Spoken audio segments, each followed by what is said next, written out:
Dengan perjanjian yang udah banyak banget ditulis, ternyata jangan gampang percaya sama orang, apalagi orang tersebut tuh tidak usaha ya. Keluarganya si Aka ini emang tidak ada yang usaha. Pas hari hanya dia masih belum bayar guys. Setidaknya emang kalau uangnya nggak dapat nggak apa-apa, setidaknya mentalnya dapat gitu.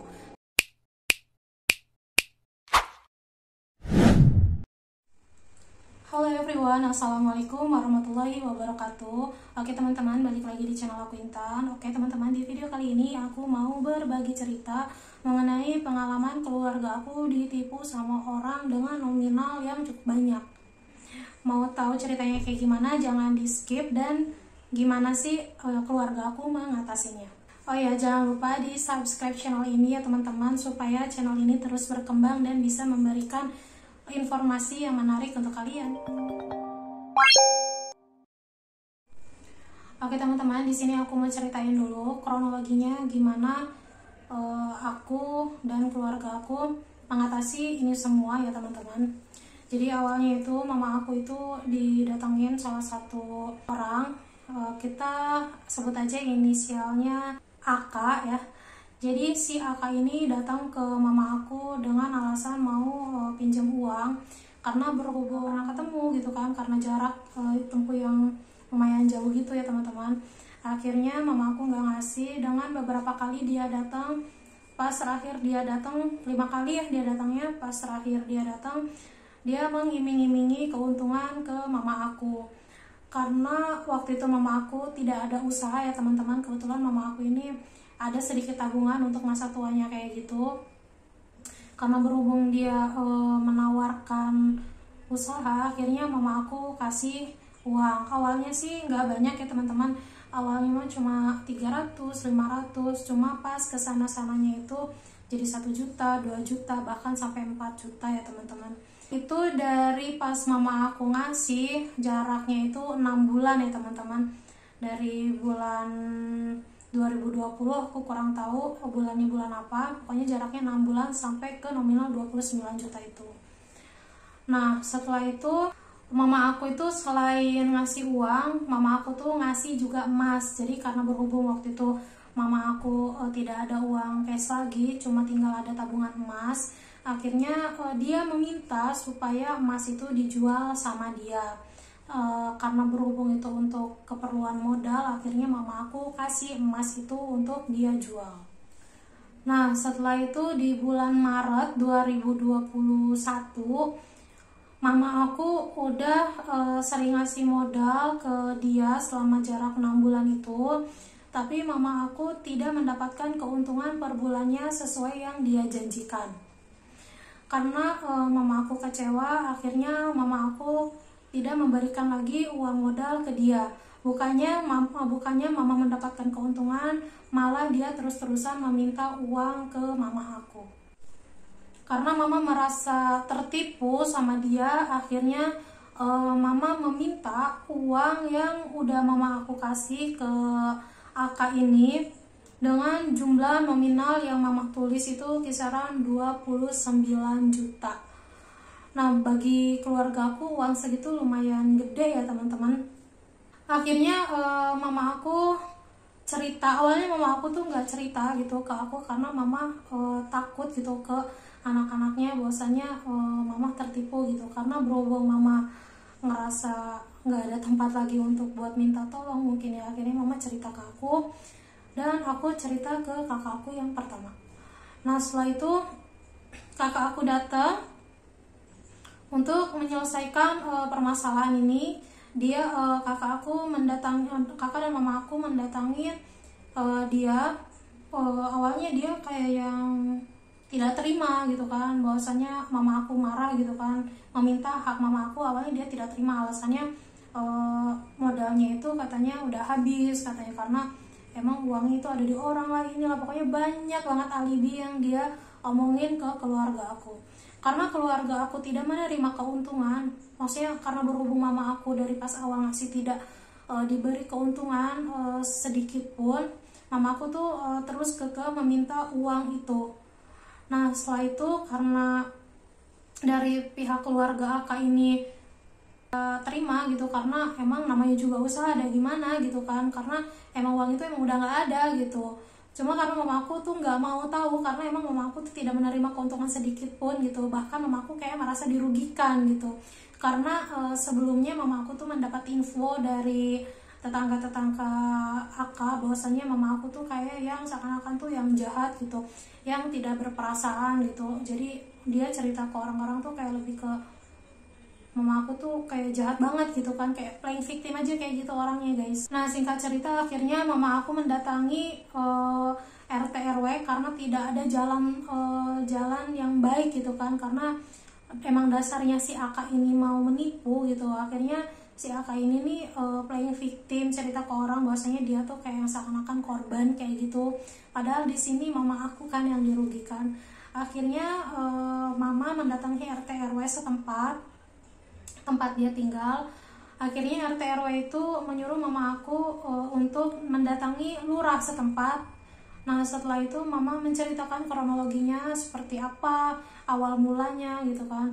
Akhirnya dari lurah tersebut menyuruh mama aku melapor ke Babinsa. Nah setelah itu diceritain kronologinya juga sama diceritain, karena emang mama aku mau melaporkan si Aka ini ke kantor polisi ya guys. Karena berhubung kalau orang gini lah guys, kalau misalnya orang mau melapor ke kantor polisi dengan kasus penipuan, itu nggak bisa langsung kita lapor, tapi harus ke RT RW tempat tersangka gitu kan, terus ke lurah, habis itu baru ke Babinsa. Habis itu waktu itu kan mama ke Babinsa ya teman-teman, menceritakan kronologinya dan mencari jalan yang terbaik. Waktu itu masih mediasi ya teman-teman, waktu pas ngelapor ke Babinsa itu mediasi. Akhirnya dia minta jarak 1 tahun ya guys. Nah karena berhubung kata mama aku kelamaan gitu kan 1 tahun gitu, cuma endingnya is okay lah, nggak apa-apa 1 tahun. Nah dikasih jarak 1 tahun sama mama aku dengan perjanjian tertulis kayak gini guys. Aku simpan di sini. Ini contohnya kayak gini. Ini perjanjian tertulis di sini gitu kan. Akhirnya mama aku di sini tuh tertulisnya bahwasannya kalau dalam jangka 1 tahun dia tidak bisa mengembalikan uang senilai 29 juta itu, tanah dan bangunan sesuai nominal hutang itu menjadi milik mama. Jadi bangunan dia nih, misalnya bangunan dia kan ada 10 bata misalnya. Nah karena dia ini di kampung ya, rumahnya di kampung, dan emang kondisi rumahnya itu sudah mengkhawatirkan, akhirnya mama mengambil 4 bata. Kalau di sini berapa ya, berapa meter gitu ya, pokoknya mah kalau di ini tuh kayak kamar sama dapur gitu loh. Mama minta kamar sama dapur beserta bangunannya gitu. Kalau misalnya dia tidak mengembalikan, nah si itunya rumah itu mau disekat gitu loh guys sama mama aku tuh gitu. Dalam jangka 1 tahun alhamdulillah udah waktunya dia bayar. Ternyata apa guys, ternyata dia juga masih tidak bayar, bahkan dia tidak mau disalahkan ya guys.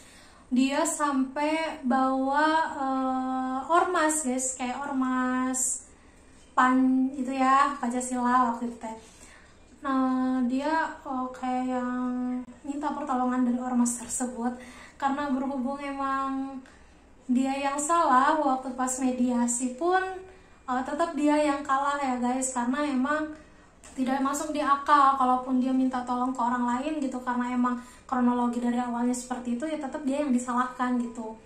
Akhirnya dia minta waktu lagi guys, minta waktu lagi. Waktu itu minta waktunya tuh kisaran 6 bulan dengan perjanjian lagi, dengan perjanjian yang tertulis lagi. Oke, masih diturutin sama keluarga aku gitu kan, karena emang aku ngeliat kondisi keluarganya si Aka ini emang tidak ada yang usaha, dan emang pokoknya mengkhawatirkan banget gitu. Jadi keluarga aku tuh kayak ya udah oke lah, dikasih jangka lagi gitu kan, 6 bulan waktu itu dikasih jangka lagi.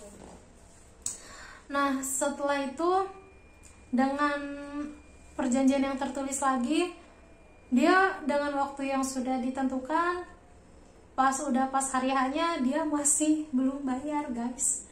Masih kayak yang pokoknya alasan aja kan, kayak nunggu orang lah inilah, pokoknya alibinya banyak banget guys. banyak banget alibinya. Akhirnya dia minta waktu lagi 1 bulan, minta waktu lagi 1 bulan, minta waktu lagi 1 bulan, sampai udah aku itu tuh udah 2 tahun guys. Yang awalnya dia janjinya 1 tahun bakal kembali, ternyata 2 tahun sampai sekarang dia belum mengembalikan uang mama aku yang senilai 29 juta itu. Akhirnya apa yang mama aku lakukan, yaitu terus mempermalukan dia di kampungnya gitu. Jadi mama aku tuh gak mau ngelaporin dia ke polisi karena menurut mama aku itu rugi gitu kan. Mama aku tuh pengen uang itu tuh balik gitu. Kalau misalnya lapor polisi kan pertama mungkin mama aku kayak yang lebih prosesnya tuh emang ribet kayak gitu. Akhirnya mama terus menagih sampai saat ini. Jadi setidaknya mama aku bilangnya gini guys, jadi kalau misalnya kita terus-terusan menagih, setidaknya emang kalau uangnya nggak dapat nggak apa-apa, setidaknya mentalnya dapat gitu. Karena emang mama aku kalau nagih tuh orangnya nagih tuh di depan banyak orang. Kalau mama nagih tuh kayak di luar rumah, nggak pernah mau masuk gitu guys, karena emang orangnya tuh udah kayak gitu. Jadi kayak udah nggak bisa dibicarain dengan secara baik-baik. Sebenarnya tidak dibenarkan juga menagih seperti itu, karena emang sifatnya seperti itu guys. Jadi orang itu playing victim, terus orang itu kayak seakan-akan dia yang tertindas, korban gitu. Akhirnya mamaku terus-terusan nagih dengan caranya sendiri gitu guys. Sebenarnya kalian bisa menyimpulkan gitu kan dari kejadian ini gitu ya, syukur-syukur orang-orang yang kalian pinjami itu dengan perjanjian yang sudah tertulis bakal bayar gitu kan. Karena berhubung orangnya seperti ini, jadi emang dasarnya niatnya nggak bayar ya, sampai kapanpun juga nggak akan bayar gitu. Akhirnya mama mengambil jalan, bahwasanya ngambil jalan dengan cara mama sendiri, dengan menagih dan mempermalukan dia, terus meneror dia gitu kan. Jadi mama pengen dia hidupnya tuh kayak nggak tenang gitu loh guys. Sulit gitu, meminta hak mama ke dia tuh emang bener-bener sulit. Orang itu kayak yang udah nggak bisa diajak mediasi lagi. Dan alhamdulillah sampai sekarang juga orang tersebut nggak bayar ke mama aku gitu. Ya, kalian bisa petik pelajaran dari video ini, jangan gampang percaya sama orang, apalagi orang tersebut tuh tidak usaha ya guys.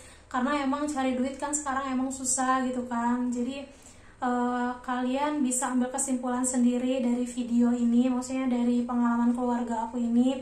Jadi dipinjemin uang, maksudnya minjemin uang ke orang, tapi sampai saat ini nggak bayar dengan perjanjian yang udah banyak banget ditulis, ternyata nggak ada, maksudnya nggak ada itikat baik untuk mengembalikannya, dan sampai saat ini pun tidak ada titik terang gitu. Jadi lebih terus-terusan lagi aja, setidaknya kalau dia nggak bisa ngembaliin uangnya, setidaknya dia dapat malunya gitu guys.